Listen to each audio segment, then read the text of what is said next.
पंकज खेलकर, पुणे. पंकज खेलकर, पुणे.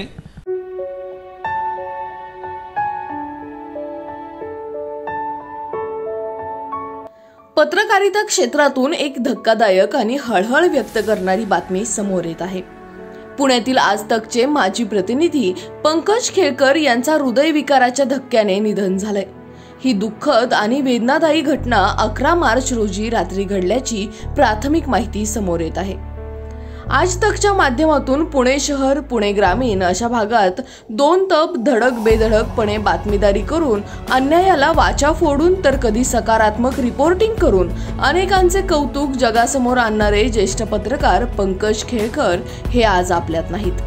आज तक सारख्या देशातील नंबर 1 न्यूज नेटवर्कमध्ये पुण्यासारख्या शहरात आपली रिपोर्टिंग करणारे पंकज खेलकर यांनी केवळ पत्रकारिता आणि रिपोर्टिंग हेच न करता अनेक मित्र कमवले.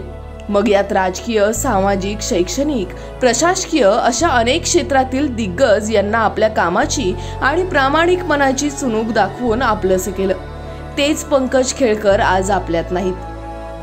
पंकज खेलकर यांना आपला आवाज न्यूज नेटवर्कच्या वतीने भावपूर्ण श्रद्धांजली. पंकज खेलकर यांच्याबद्दल आदरांजली वाहत भावना व्यक्त केल्या आहेत IPS विश्वास नांगरे पाटील यांनी. पाहुयात. पंकज खेलकर एक हरहुन्नरी, उत्साही पत्रकार, तितकाच चांगला, दिलखुलास माणूस. अचानक सोडून गेला राव. मी पुण्याला SP म्हणून कार्यरत असताना पंकजची ओळख झाली. हळूहळू मैत्री झाली आणि आज त्याची हळहळून टाकणारी एक्झिटची बातमी. कॅमेरामॅन सह पंकज खेलकर आज तक असा त्याचा दमदार आणि आश्वासक आवाज अजूनही घुमतोय. माहित नाही कारण काय आहे, पण पत्रकारितेचे विश्व ही तणावाने पोखरून काढले. ब्रेकिंग न्यूजच्या नादात तरणीताठी युवा मंडळी ब्रेकिंग पॉइंटवर उभी आहेत. स्पर्धा जीवघेणी आहे आणि त्या स्पर्धेत टिकण्याच्या नादात आरोग्याची अपरिमित हानी झालेली त्यांच्या लक्षातही येत नाही.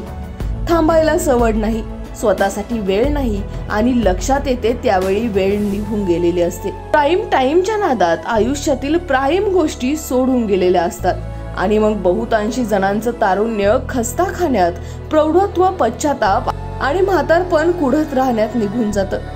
हे चित्र कमी जास्त फरकानं धावपळीच्या सगळ्या क्षेत्रात दिसून येतं. म्हणून थोडा थांबा घ्यावा, सभोवतालची वनराई पाहावी, मुलांच्या आणि वृद्धांच्या सोबत रमावं.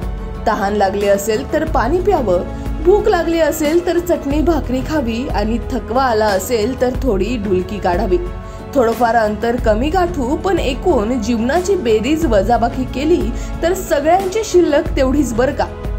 पंकज मात्र खूप मोठी स्नेह, प्रेम, जिव्हाळा, आपुलकी आणि चांगुलपणाची शिल्लक ठेवून गेलाय.